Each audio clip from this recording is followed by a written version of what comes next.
For the latest updates on the Indian startup ecosystem, subscribe to our YouTube channel and press the bell icon.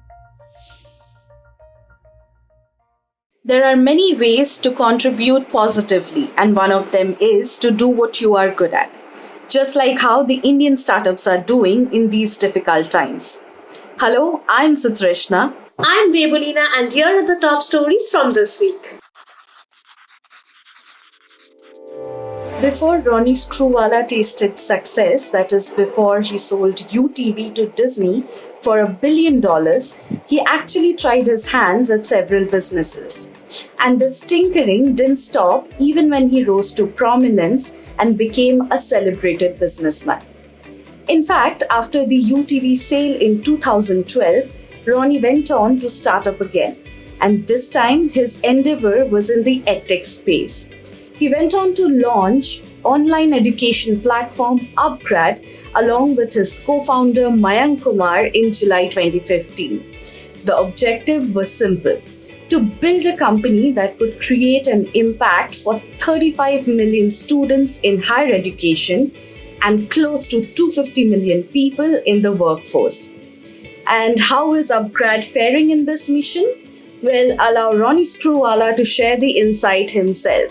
In conversation with Your Story, the media veteran and entrepreneur breaks it all down. He shares why reskilling is important and why online learning is here to stay. Check it out. Earlier this month, Gaurav Munjal, who is the co-founder of EdTech startup Unacademy, took to Twitter to announce that his company had made a massive growth in the month of April, breaking all its previous record. It was right after this that Your Story caught up with Gaurav to decode the growth of EdTech in the times of COVID-19. Gaurav rather made a bold statement saying that the biggest consumer internet company in India will not be an e-commerce player but an EdTech company. And why not? One of the biggest gainers during the coronavirus pandemic crisis has been the EdTech space. In a country where quality education was limited to the certain schools and premier institutions in the metros, EdTech players have changed the game. In fact, the lockdown has facilitated the growth of EdTech players with more users coming online and continuing their education uninterrupted. But is this growth here to stay, or is it just a temporary moment under the spotlight? Know more about this in the 10th episode of Money Matters with Shradha Sharma. How does one go from healthcare to political psychology to building mini ICUs for coronavirus patients? Well, in this week's Techy Tuesday, we feature one such person who has done it all. Ardra Kannanambili, who is now the co-founder and CTO of AI startup Riot, is a true techie at heart.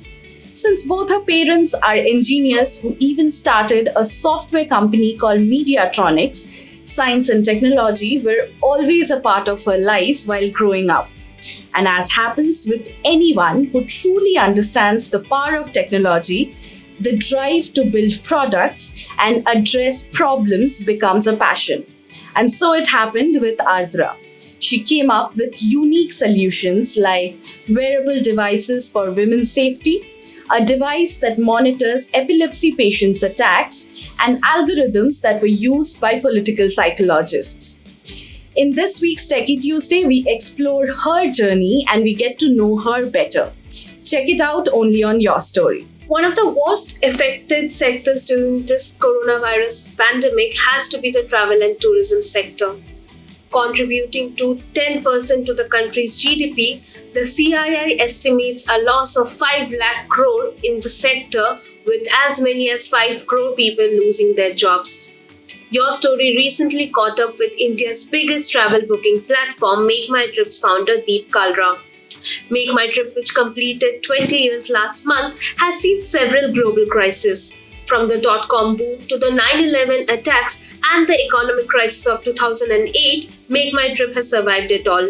However, by the type of challenges it is facing right now, with the entire travel and tourism industry coming to a complete standstill, the coronavirus pandemic might be the biggest fight that Make My Trip has to put up to.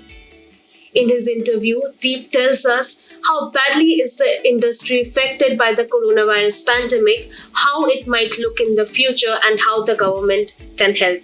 He also has a message for startups that are bleeding right now due to the unprecedented crisis. Check your story to know more on this. That's all for this week. Stay tuned to Your Stories Help Desk for more updates from the current situation. For more such news, updates, and videos from the Indian startup ecosystem, don't forget to like, share, and subscribe.